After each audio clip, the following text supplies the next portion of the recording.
Hey, Ken. Do, do, do, do.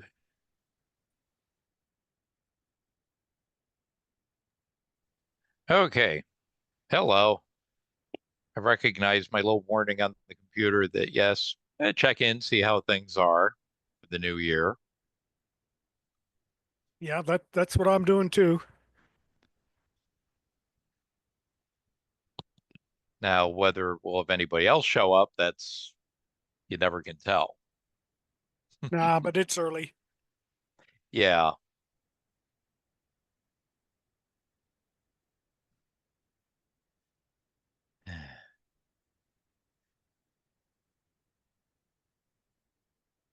One of these things we have in our house is that time is seeming to break down because too many things are happening at the same time. The But normal purpose of time is to spread them out. yeah, particularly at this season, it seems like everything just really hits all at once. Yeah. I know one thing I just got was a thing from Jim over at NCE about firmware update for the PH5 CSO3 version, which at least can be downloaded. So, but somebody ran into something that, oh yeah, if you try doing this one command that, yeah, you might do that someday, uh, it gets all messed up. Turned out a pointer going off into La La Land. But that's Won't a be the product that's first. been out since last year or last Christmas.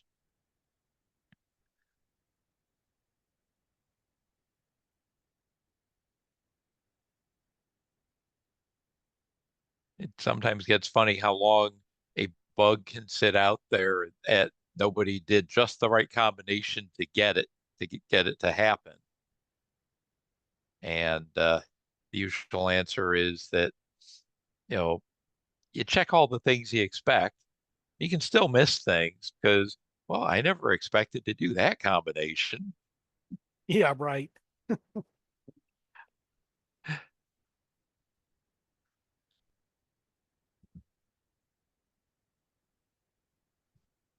Hmm.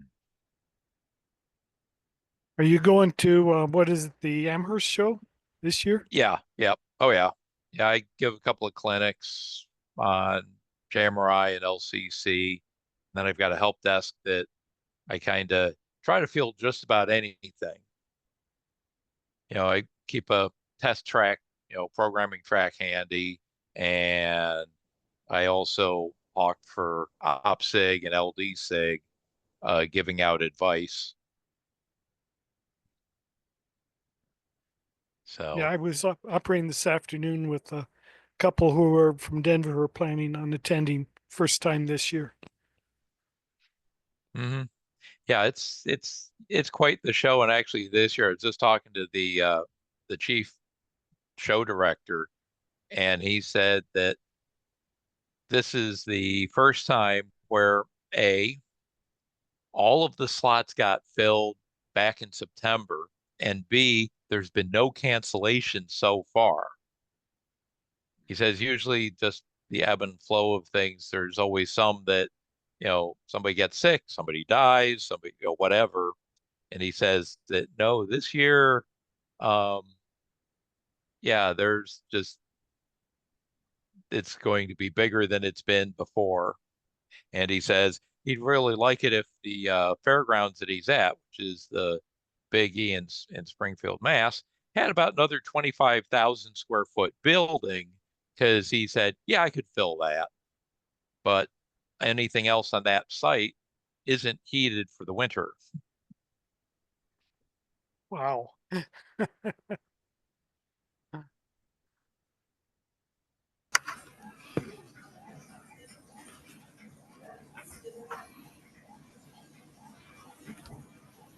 Well, good evening, gentlemen.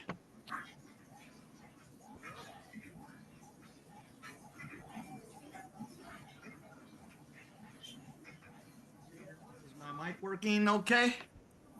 Yes, we hear you. Great, thank you. How about you, Rob? Bob, Thanks for joining, brother. Good to see you, my friend. Good to see you. House looks nice. I've never been there, so looks nice. Oh, you'll have to come. It's we're still recovering from the holidays as far as the I house. understand. Rodney, I added my friend Bob McNabb. He is the gentleman we've talked about who has done some work on the stacking and everything. And I don't know if it's helpful to you or not. I will introduce him just to say that he has worked for a number of years as a professional Java programmer. And he worked for a while at the BNSF Dispatch Center there in Fort Worth. So he brought a good skill set to bear. And I just thought, if we needed to pick his brain or anything, I know that your new software does have the stacking, but it seems like, there's this modal aspect to it that forces a certain order of events. And I don't know if he can answer any questions that might help you to, bypass that, or if that's even something you're interested in. But I thought I would bring Bob on to sort of tee up that conversation. I want to thank you, Rodney, and Ken also for all of your help on getting the latest cats working on my computer, which I finally was able to do. It took a lot of finagling because of the business of having two different local nets and all of this sort of thing. But you guys had some great ideas. The best idea was to use the usernames and not specifically the prefixes like L2 and L3. That really simplified things. But anyway, enough from me. I just wanted to kind of give a short introduction, and I guess turn it over to you, Rodney, since it's really your call. Okay. Yeah, well, thank you. Um, I'm glad you got yours working because I haven't been able to get my dual local net profile working right. And then the holidays came along, there's just no time to look at it. It's very interesting because the second one doesn't show up at all, and I got to play around with it a little more. It's not that I really have two local nets; they're both simulations. Simulator. I'm wondering if perhaps one of them is the Gemini will only let you do one simulation or something of a Well, I local can net. say that's not it. I mean, I know that wasn't the topic, but I want to help you, same as you've helped me. So I actually just to see what it would do, I went up to three. I just went into JMRI and said, add connection and said what kind, Digitrax, and then what, and LocalNet Simulator, and it defaulted to each of those as L and wanting a number. So the first one was just L, the next one was L1, and the next one was L2. And then when I went into cats like you asked me to do, or you suggested to do, I went ahead and added those, but put the comment now that I understand what you meant by comment field and that I didn't have the right version to have that. Um, I can see those in there, and I copy the class information and I select it as type turnout. That's mostly what I'm using it for. But the good thing about this is, you can it with the two numbers. It's kind of hard because then you have to have like L2S if it's a sensor, or L2T if it's a turnout, and I, to make it simpler for me, and maybe because it's all I needed, and maybe that this is too simple, I went ahead and only have turnouts on the other local nets. So they're all assumed if it's L2, it is a turnout. If it's L3, it is a turnout. That's not ideal. So, because I've added a whole nother 60 by 45-foot building, and that building is going to have a completely separate for all the controls. And I'm not for the train running, of course, but have a completely separate local net. So I'm going to have sensors on there. So I thought your idea of calling it something else, finding a letter that's not used, would be um, would be the way to go. But I'll be honest with you, while I have gotten it working to the extent that I can see them in there and I can throw turnouts and I can see the JMRI, what is it, local net monitors, I have all three of them open and I can see the commands being issued correctly. But, and that's a big but, I haven't used it with an actual layout. And well, that's about it. So, and also, the way I got around it was sort of kludgy at first. I'm going to clean this up, but the original solution was to, like, you usually put LT or LS, like when you have the turnout I'm trying to think of the right terminology, but the screen where you set up your routes and what's the thrown, what's the normal indication and what's the thrown indication. So you have to put LT and then 267, let's just say, and then for the closed it might be LC. I'm sorry, it might be LT 267C, and the other might be LT 267T. But with two local nets, there's not enough room in the text field because your software correctly only expects a letter, single letter, and then the type of object. In other words, LT or LS for local net sensor, or MT for metered turnout, which I've decided not to use for now. With the separate local nets, I don't really have the need for that. But anyway, so what I do is I put L2, and then to cheat, if it's really turnout 267, I put T267 has the name of that object in the field where you can put the address. And then, of course, I click the closed or thrown switch. If that's making any sense, we're not on visual, we're not using video, so I can't show you what I mean on the screen. But I guess I could, but I don't have it loaded up even. So, yeah. Okay, well, I've got a slightly different problem because I'm not even getting my Jammer to show me two connections. Oh, that's crazy. Yeah, I know it. So I'm doing something wrong. But it's Well, Rodney, yeah. I will say this. At one time, the simulator didn't necessarily clone itself correctly. Now, my Oh, understanding is work was done on it so that you could actually have more than one simulator of a given type. But I've got the feeling that the code change was also specific to each system that that was done with. Now, whether oh. CMRI is one of the ones for, yeah, that got fixed, I don't know. Yeah, the other thing is I'm thinking I'm don't have the latest Jammer either, so what I Well, need to I'm do not is running the latest. I'm running 5.4, whatever is the one you recommend for cats. Is it okay. 5.4? I think it is. I have to go to the cats wiki to tell you for sure. I'll do that right now. Yeah, you can actually run something newer, but you have to make sure you drop in the a library from 5.3 or 5.4. Oh, I didn't know that. That's over my head, I guess, but maybe it describes it in your system. So when I go to downloads, let's see, I'm on it right now. I'm looking at it right now. Screen's acting up a little. I'm going to refresh it. It looks kind of funny. There we go. Um, Where's the downloads? Okay. So when I go to cats under downloads, what I see is for version 3, compatible with JMRI 4.24 through 5.4. And I was starting on it with 4.24. Um, because I didn't want to introduce two problems, upgrading my JMRI too far and also trying to use a new iteration of cats. So I was really testing with 4.24. So do you think maybe a change happened later between 4.24 and 5.4? Because I'm not sure. But I think when 5.4, when I was running it, I think I could still add multiple local nets. Yeah. Yeah, I think I'm even newer. I think I'm on 5.6 and I need to Oh, put in okay. Got it. 5.10. Wow.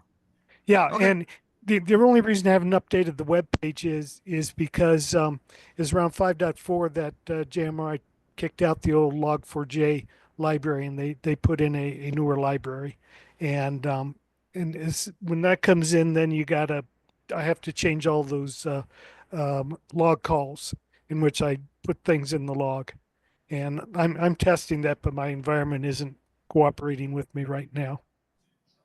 So yeah, I need to update that web page, and because that version of cats that you're running should be able to run on everything from about 4.24 up to 5.8 if you have the right libraries.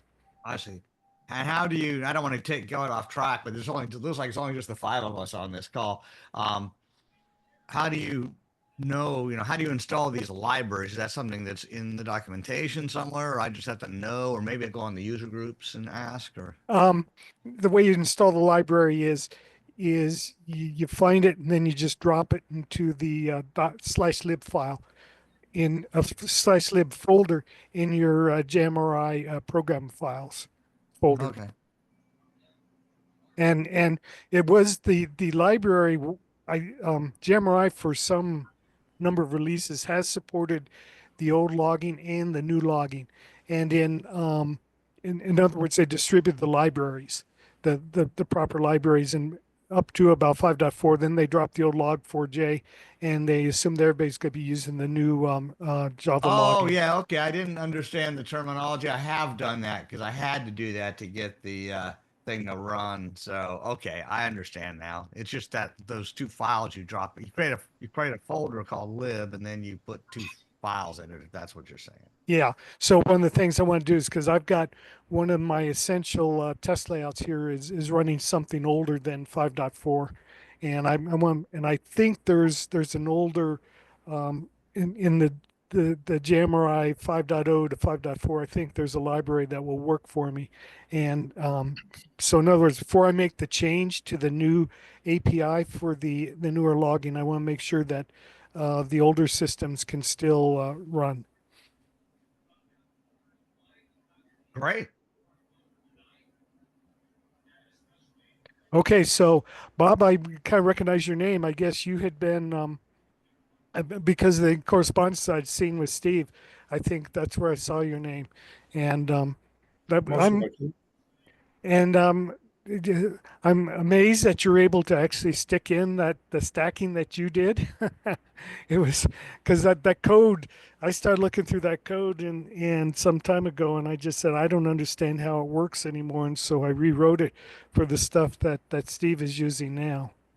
Yeah, I got that version 302. I cloned the Git the repository, and I can get it to run. The only thing I don't understand is why you have uh, if you have more than one stack and one of them is waiting on a say a track to clear, why they all have to wait. Okay, the answer to your question is that there's only one stack for the whole system. Oh, really? Yeah, and no, in the newer one, right. In the new one, there's only one stack for the whole system, and it's based upon taking a directed acyclic. It takes your layout and converts it into a directed acyclic graph in terms of computer technology, which is basically a big tree. Actually, it's not a tree because you could have the nodes come back together. And then it from that then it generates the stack based up it generates an entry saying I go from here to here in the tree and it stacks that, and then it says I'm go from when the next one comes up, it says go from here to here and I stack that, so you get that's how you get the stack. Um,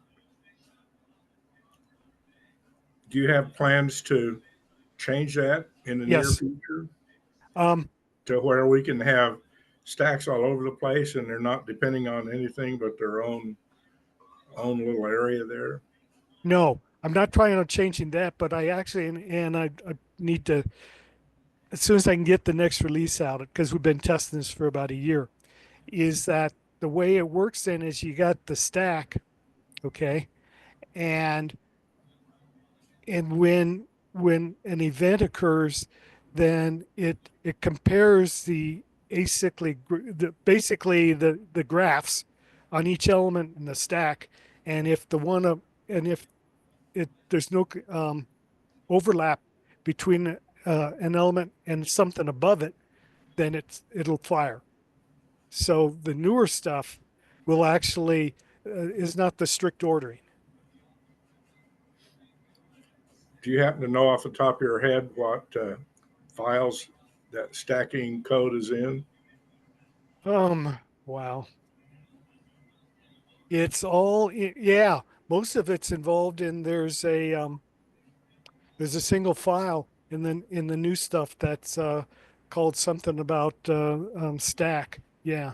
and it's almost all that's in there. I had to go through and do a couple minor modifications to the tree code that generates the acyclic graphs. Okay. But most of the changes are in the in a file called something stack. Let me minimize this a minute and see if I can give you the exact name. Well, if stack's in the name, if you could tell Yeah. me what folder it's in, I could probably find it. Yeah. Now you have to go to the repository. Now the only problem with the repository is that it's the pieces that handle the turnout feedback are kind of scrambled right now. But let's see, where can I find that? Now, Rodney, just so I'm on the same page, I'm sure Bob is. You're talking about in your newest code, is that right? Yes, yes, Okay. this is the newest code. So what you looked at before, you won't find anything called stack in there. You're absolutely right. It's the newest code. Got it. Yeah, Oh, it'd probably save me a week if I knew what name to look for and where yeah. folder to look in. Well, Bob, I appreciate you looking into this. Okay. Um, it's in. There's a folder called cats.layout.ctc, Uh huh. and in it is where all the acyclic graph stuff is. It's called a route node and route node points and route node status, and there's called a stack of routes. Is it going to stay in that folder? Yes, I'm not going to move that stuff. Okay, test.ctc. It'll be cats.layout.ctc. Okay, test.layout. That's okay. Yeah, yeah. Um, I got to look at. Do you know how to get the stuff off of was it Bitbucket? Yeah, I already did it. Okay, good. And like I say, the problem is that with the stuff on Bitbucket, and I wanted to get it up there so I didn't lose it all, is that there was somebody discovered a problem with um, it was basically feedback, and the request was that if the field throws a turnout and the dispatcher has not granted that in a CTC environment, and the dispatcher has not granted them track authority to move the turnout back. So in other words, it's keyed on the feedback on a turnout moving when it's not supposed to. And You're talking about local control? yes, Okay. and so the problem was then that wasn't working, and somebody's finding that very important. Apparently, his crew are not real good about um, waiting Yeah. for track authority before they do something. Oh, yeah. We always had some operators that like to cheat on that stuff, just Yeah, do their own thing. yep. And so that wasn't working. Right now, I've got it torn up a little bit, and I know how I want to fix it. It's now just getting the time to do it. So if you pull Okay. down, if you were to pull down, try to compile the stuff that's the latest in Bitbucket, you'll find that some of the turnout stuff doesn't work right. But Okay. that's where the latest single stack works. And Okay. actually, it Oh, go ahead. yeah, and I'm quite happy with it. It works pretty good. It works real well, and it seems to be fairly quick and responsive. And I didn't have to go to the effort of putting a stack on every node. Well, I cloned that repository and it built just fine. I had to use Java 17, but it built just fine. I don't remember what version of Java. I may have had to go to Java 17 too because I'm on Eclipse, and Eclipse didn't like Java 11 anymore. Yeah, I'd have to look and see which one I'm on. yeah. I had to switch to IntelliJ Mm-hmm. because I was using NetBeans before, and it won't even run now anything less than 17. And so I just went to IntelliJ so I could still, access one where I'd already done some work that needed 11. Well, that's good to hear because I keep IntelliJ around just for simple little trial programs, see if how this works and how that works type of stuff.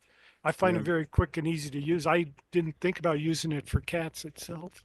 I have haven't had a lot of experience with it, maybe a week or 10 days off and on, but it's got all sorts of keyboard shortcuts that, I mean, there's a shortcut to tell you every place a class is referenced and all sorts of things.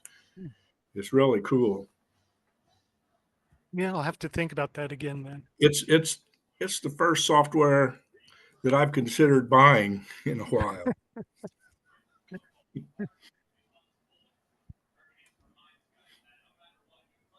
Okay, so Ken, you're using Java 21? Wow. Yeah. Yeah. Eclipse and two other things that I use for school wanted the 21. And so far, I haven't found anything to be amiss. But, like I say, the fact that it hasn't tripped me up yet doesn't mean that there isn't something out there. Because technically within JMRI, we know by definition, or at least what the Java standards claim to be, that we should be fine with 17. There's some changes between 17 and 21 that are playing with stuff that might impact JMRI, but nobody's had time to really do deep research and proof or denial that it does or doesn't work with it.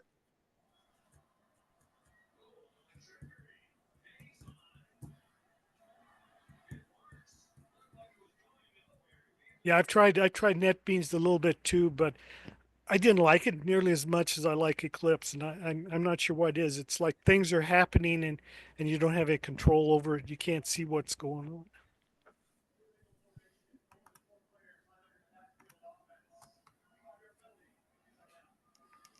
Yeah, right now, one problem I do have with Eclipse is I'm trying to rebuild the latest JMRI, and it's coming up with a class fault for early initialization startup or something like that. And I haven't figured out what that's about.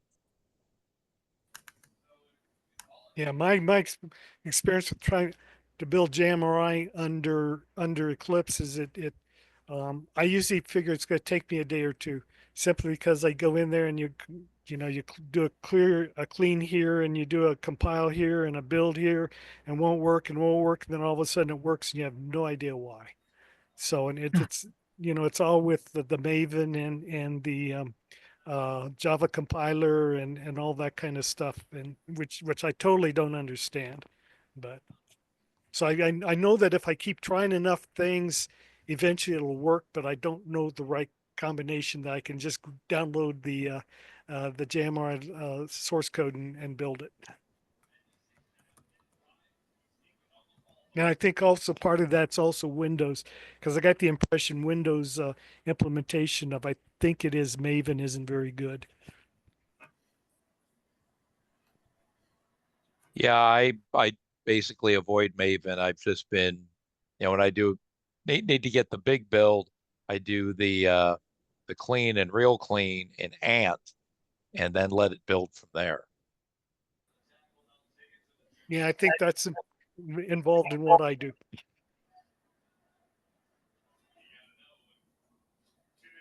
But yeah, I hadn't thought about trying IntelliJ because, like I said, I didn't know how it handled all the traversal. If you get folders within folders, tree traversal, and all that kind of stuff.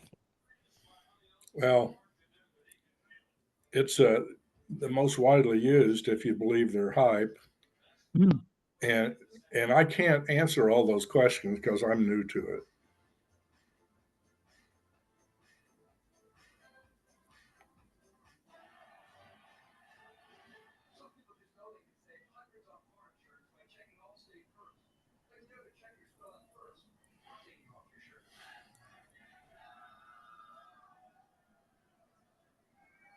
Yeah, if I can get rid of this problem with You the went back.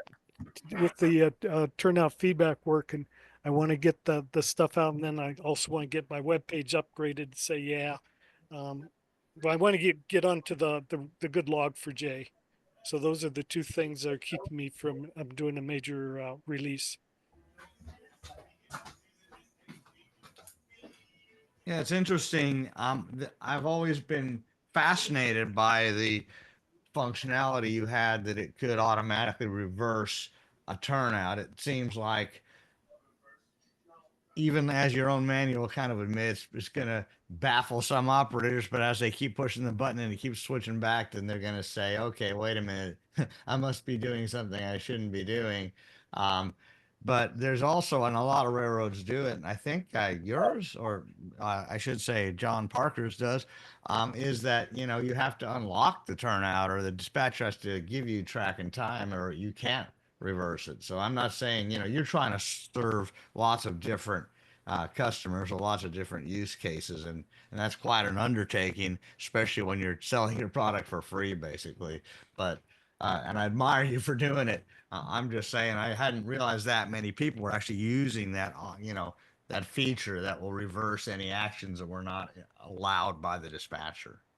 Yeah, and you're absolutely right. You hit it right on the head.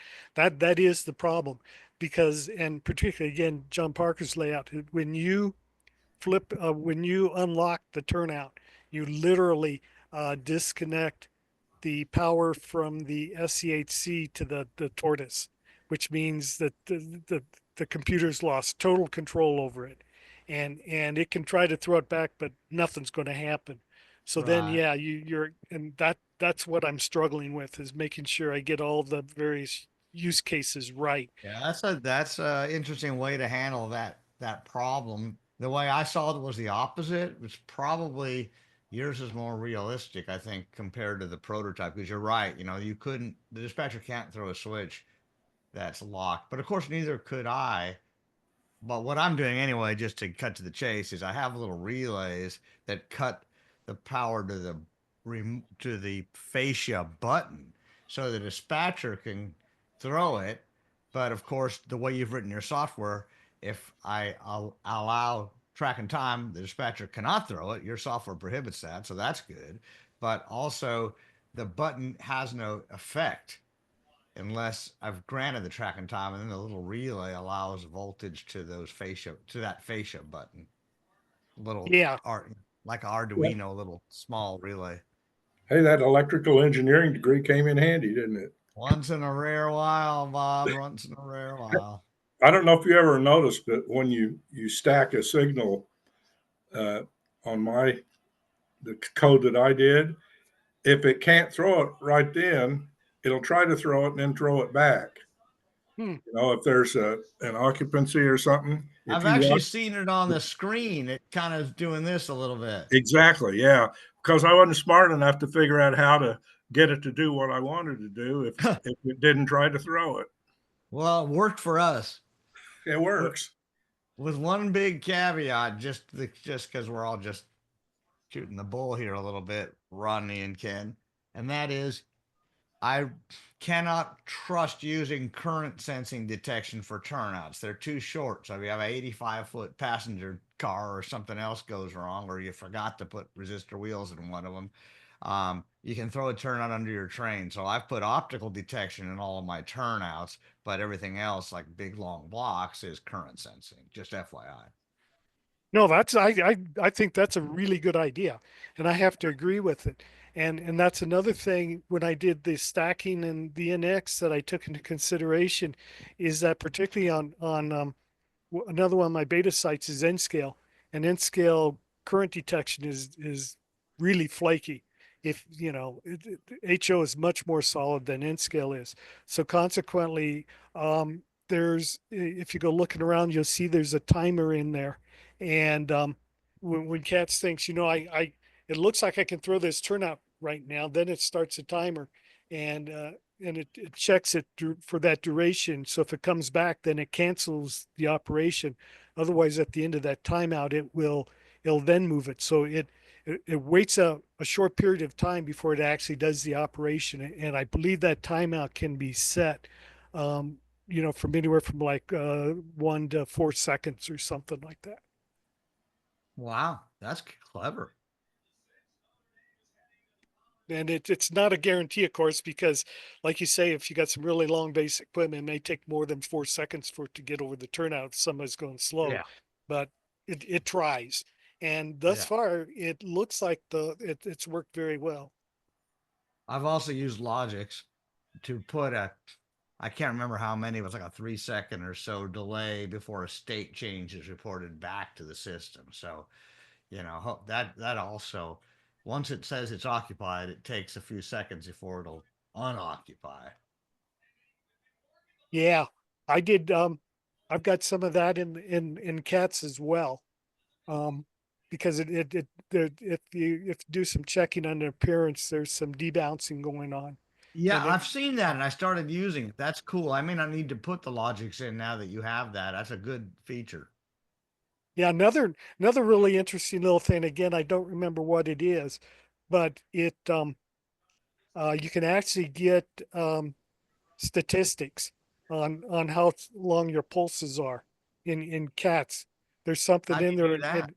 and it'll into some special memory variables, um, Really? Java JMRI variables. It'll print how many hits you have that are under 1 second and how many, in other words, the pulsing of both occupancy and unoccupancy. And so, if just for grins, if you want to see if it looks like you're getting spikes of some form or another, it'll give you kind of a very crude spectrum analysis of how long That's your cool. So where do I occupancy. find that in the log file, Rodney? No, it's under appearance test, I think, and it's Okay. something about uh, um, occupancy meter or occupancy I'll look for it. spectrums. I'll look Yeah. for it. It's probably something kind of new, right? So since Uh, I'm just now starting to learn to use um, the new software, and what I've mostly been working on, to be honest with you, is just you know adding the route, so to speak. mhm. Creating the screen and making sure everything actually works. It's actually been in there for several years, but Okay, I just didn't uh, know about it then. um, the manual describes it better. And what it does is it logs it into some JMRI internal memory variables. So if you Okay. bring up the JMRI internal memory table, you can watch the counts change. Well, I will reread my manual then, and kudos to you for having thought of that. Well, I needed it because people will, I'd get weird things happening. People say, well, it's cats. And I want to say, I'm not so sure. It may be just cats responding to the hardware. So I wanted to be able to Yes. get some ideas of if you're getting short occupancy spikes or unoccupancy spikes. Well, you've got to have the patience of Job, as they say, because you've got so many different people and they're all wanting stuff, and people are always ready to raise some kind of uh, issue or criticism. And I appreciate what you do, even if none of these requests are ever honored, because you've given us a heck of a tool that's way easier than trying to create something out of Panel Pro, out of whole cloth, and have to come up with all your own logic and all of that for how what aspects should display. Yeah, I well, would the have to agree. the neat thing was I was gave a clinic at it was Rocky Mountain region. I think it was in Albuquerque several years ago. And one of my, I guess you call him one of my mentors, was a guy who was trained the dispatchers for the Union Pacific, Oh wow. and and he had operated around here before he the Union Pacific merged with SP and the Grand and all this kind of stuff. Anyway, so I got a lot of good ideas from him, and he had never seen it. So I gave this clinic, and at the end of it, I know he's exaggerating, but he said, we were talking after my clinic. He said something like, this is really amazing because the UP is still trying to get this stuff to work, and you model railroaders have it now. Nice. And he was exaggerating, but I'll take the compliment. Well, you're very responsive and you create, what everybody wants. And just like Ken and the JMRI group. Again, it's really um, amazing what this community A state team. offers.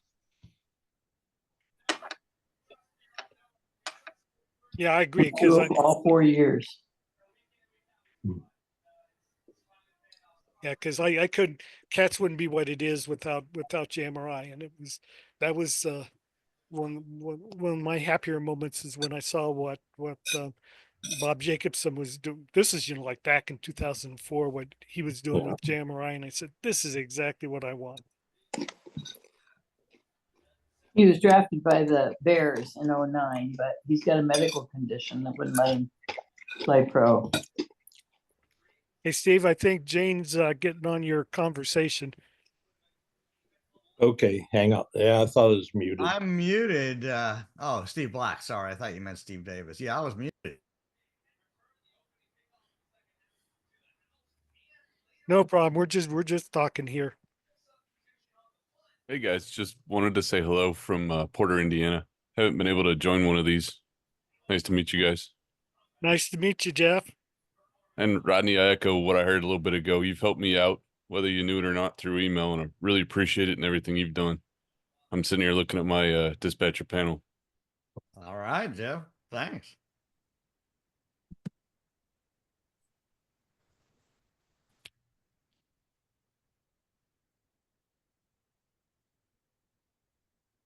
Well, does anybody, I mean, I'm not running the meeting, but I sort of have a tendency to take over because I used to do this for a living. Anybody have anything else to say or that we should discuss or anything coming up or concerns?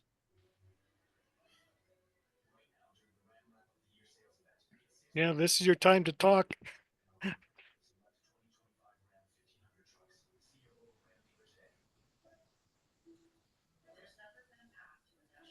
Well, guys, I guess I'm going to go have dinner then if nobody's going to continue this. But I want to thank you, Rodney, and all of you who joined, and Bob for taking the time this evening to do this. And just thank you very much. Yeah, same here. Yeah, thank you, Steve, because you've given you've had a good test bed and you give me some good ideas. And like I said, when I heard that Bob had that stacking going on, I was thinking, wow, how do you figure that out? Well, he's a I pretty was sharp looking guy. I was looking at the dates the other day. I did that in 2012. Wow. Yeah, that's about when we'd only started operating in a couple years before that. So that's yeah. All right. Well, Rodney, I'll probably see you, I think, here in sometime in March. Me and Sammy and some guys are coming up to Denver to run on John's layout. And hopefully one of these days you'll make it down here. I know we're having this Tulsa Rail. And of course, this invite extends to everybody on the call, but we're having this Tulsa Rail thing coming up in March. And there's no charge because it's not, there's no clinic, so we have to pay for presenters. So it's just like a op till you drop kind of a thing. I'm guessing everybody has heard about that. And in my case, it does unfortunately conflict with Bay Rail, which I really wanted to do because I grew up in the Bay Area and that's my home stomping ground, but I can't cancel my own event to attend a different one. So I guess I will have to pass again on Bay Rail. I think Seth Newman's probably going to kill me. Surprised he's not on this. He often joins on these. Mm-hmm. All right, guys. I'll talk to you later. Thank you. Okay, thank you, Steve. Me too. See you later. Hey, Bob, before you Yeah. go, let me, you do, since you have worked with a dispatcher, let me ask about the stacking. Where I took my concept from, if that's what you would call it, is I think it was TMDS. I think is now BNS. Did they use TMDS or what were they using for their dispatching system? Well, I was afraid you were going to answer that. Or ask that, I mean, when I was there, they had a purchased package that they used, and they were busy writing their own at the time. And I understand shortly after I left, they switched over to the one they wrote in house. And I can't remember the name of the one they used. Okay. Well, Yeah. that's really kind of immaterial because my question was is when they did stacking, I went from any point on the railroad to any other point on the railroad that, it looked for a route. Whereas Right, what you did was originally it was just kind of like on a single control point. right. Um, well, I got to tell you, I was on the Gallup sub, which was two main tracks. We didn't have to do a whole lot of stacking. I mean, there was some, but it's been long enough. I just don't remember many of the details. The one thing I do remember is that when a signal was stacked, the lower part of it displayed in a different color. That's where that came from. Right. Um, and I don't know where I got the idea that you could only stack one signal at a time. I don't know if they made it possible to stack a route like you're talking or not. I just don't know. Okay. Yeah, because when I was thinking about how I was going to do stacking, um, I I looked at what you did and I said, okay, you just basically stack a control point, and then like I said, I had a manual for TMDS, and I forget who's using. I thought BNS used it for a while, and I What's think TMDS? Traffic Management Dispatcher System. Is that a prototype system? Yeah, Okay. and it looked like they were the manual is very skimpy on describing how it worked, but it looked like you could stack multiple signals, basically a route versus stacking a signal. Oh, Um, I wouldn't doubt it. so I scratched my head for a long time trying to figure out what was the smartest thing to do, and I went with the route simply because the changes to the GUI were very similar between the two, and I figured, well, gee, if I'm going to make those changes, I might as well just go ahead and do the rest of it. Go with the route rather than a signal, Yeah, single signal. I was going to look at the route next, but I never got around to it. Yeah, well, that was an interesting, like I say, that was an interesting application of some old computer science stuff I had many years ago. I actually found some use for it. It's like you go to college and you take calculus. Well, okay, in real life, when was the last time you used calculus? Yeah.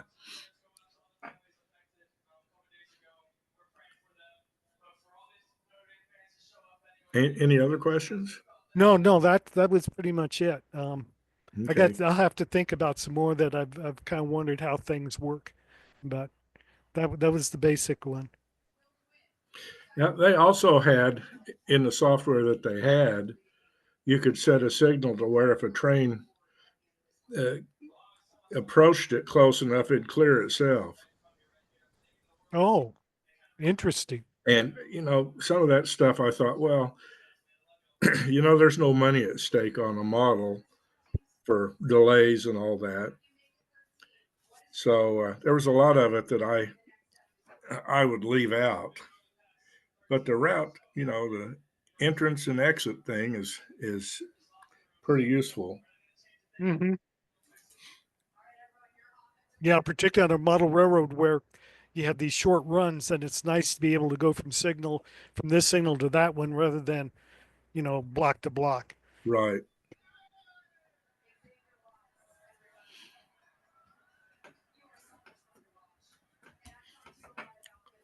Okay. Well, I thank you for listening to me, and I'll probably see you again one of these days.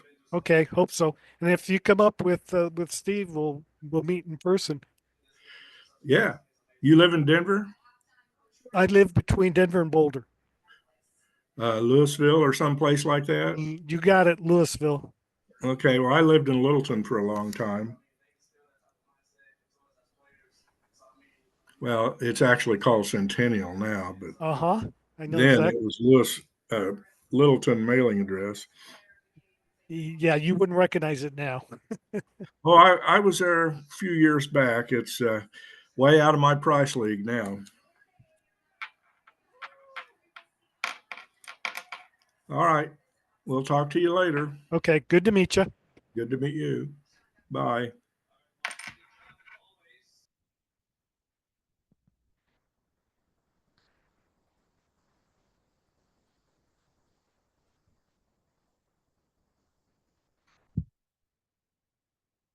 Well, Steve, how you doing? Doing fine. Just I've been watching the Georgia Notre Dame game, so I got distracted from the Zoom.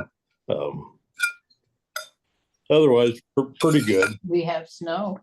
Yeah, we got snow today, so that'll change things. Yeah, we had a touch, not last night, but the night before, just a dusting. Yeah, yeah. You guys, it's amazing how much warmer than we are. It always amazes me. We've got a cold spell coming in. Well, if I remember right, there's always 1 week in January where the thermometer never gets above zero and the Yeah, wind is always blowing. yeah, yeah. Nothing like 20 mile below or 20 mile an hour winds and 20 below zero that to make you appreciate warmth. Yeah, well, do you remember that old Falcon that I had, 65 Ford Falcon? Oh yeah, yeah, Yeah. Because I had it once, I had it up in Mount Vernon and it was facing north. And on that week where the temperature never got above zero and the wind was blowing, I got out in it. It had been sitting there for a week and hadn't started. And I forget where we are going to go to Iowa City or something. And I turned the key and heard absolutely nothing, not even a click. I yeah, figured the batteries, and when I I looked into the battery and there was ice floating in the top of in those days it wasn't a sealed battery and you could put water in it. right. Yep, And yep. there's ice floating in the top of the battery. Wow. Yeah. You remember that old 74 Mazda rotary motor pickup I had? Oh yeah. Yeah.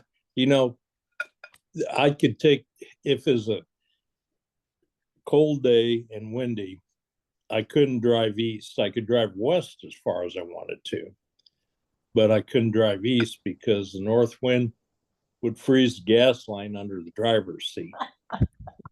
And so I'd be going east on Highway 34 and it'd start sputtering. I'd have to pull over the side of the road and wait a little bit. Then it'd start up again. I could go east another couple of miles and it'd die on me. But when I'd made U-turn and came back west, I'd never had any trouble. Well, the exhaust system kept it warm. Yeah. It's it, just one of those things. Back in those days, I was in 1974, there weren't a whole lot of imports from Japan. And yeah, today's technology is so much better for cars, just so much better. Yep. I've got a question. Are either you guys fluent in NCE system? No, I have one. I have two systems, but I'm not fluent in them. Well, actually, in this case, it's on a Pro Cab, how to change its cab address. A wireless unit or a wired unit? In this case, I'm wired. Seems like it's one of the options you go into and set it up. Is it trying to give you a high number?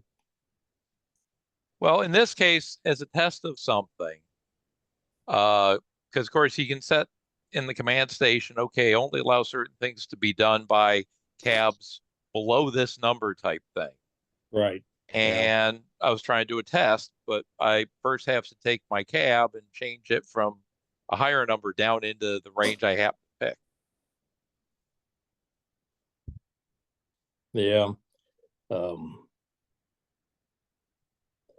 recall something like you hold some button while you plug it in, and then you do something, and then it lets you change the number. I think that's probably right. I know I struggled with the wireless hammerhead trying to get it, but if it's wired in, yeah, I'd have to look at the directions to see it. And the power cab system is different than the other one.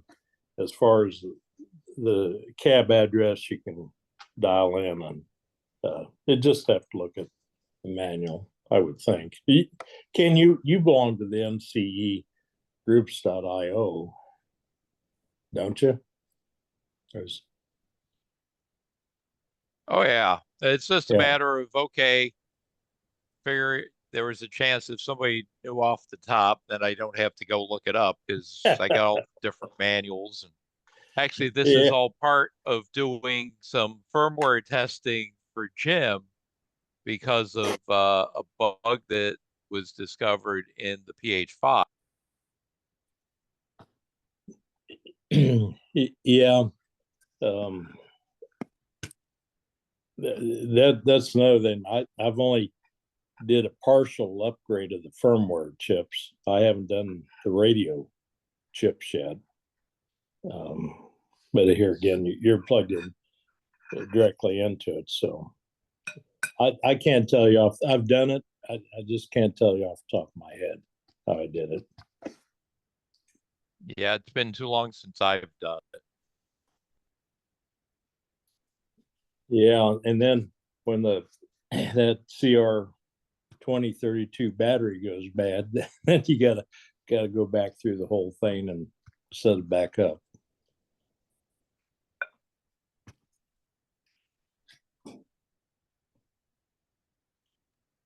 Well, I think I'm going to drop out so I can go dig through some manuals and figure out what this solution is. Well, good luck. Have a good one, Rodney. Yep, you too, Ken. We'll talk to you again. Yeah, Happy New Year, Ken.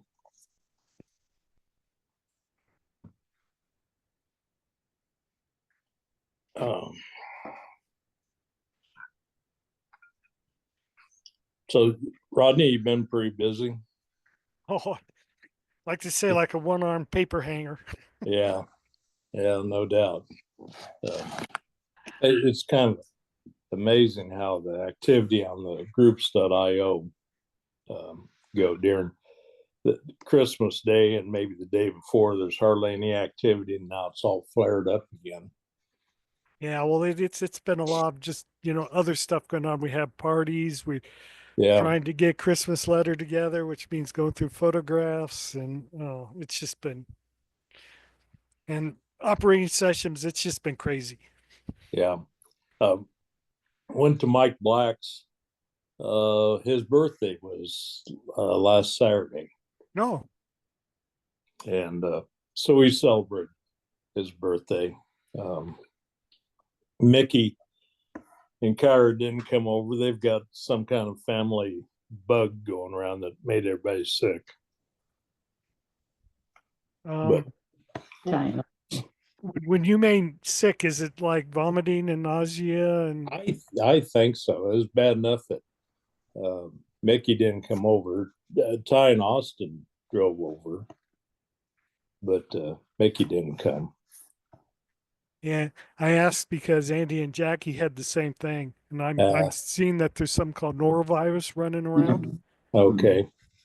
Well, That's a flip. with Kyra having those two young kids, kindergarten and first grade or whatever, I'm sure they bring home to Mickey just about everything.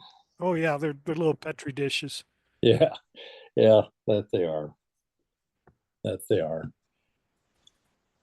Otherwise, not much to update beyond what I sent out in that text group message about the operation. Things went very good, which I'm quite fortunate about. Oh yeah. Yeah. So I know this is recorded and will be shown on YouTube here in a few days. So don't want to say too much. Yep. Right. Yep. So anyway, you and Liz are good. You guys are busy. That's the main thing. Yep. And Liz just got back, so I hear our plates clattering. So we may be getting ready to eat here in a few minutes too. Okay, well, let's go. Yeah. I think I'll probably listen to it again when it comes to this Zoom session because it seemed like it's pretty interesting. Then I left to go eat my dinner and watch some of the game, and then I came back. So I do want to listen to Steve and Bob talk about their stuff because I'm sure it's quite interesting. Oh yeah, they've got good. Steve's got a really good system. Yeah, yeah. Well, it's all pretty interesting, everything. So anyway, have a good week, and we'll talk sometime. Okay, we'll do. All right. Bye. Bye.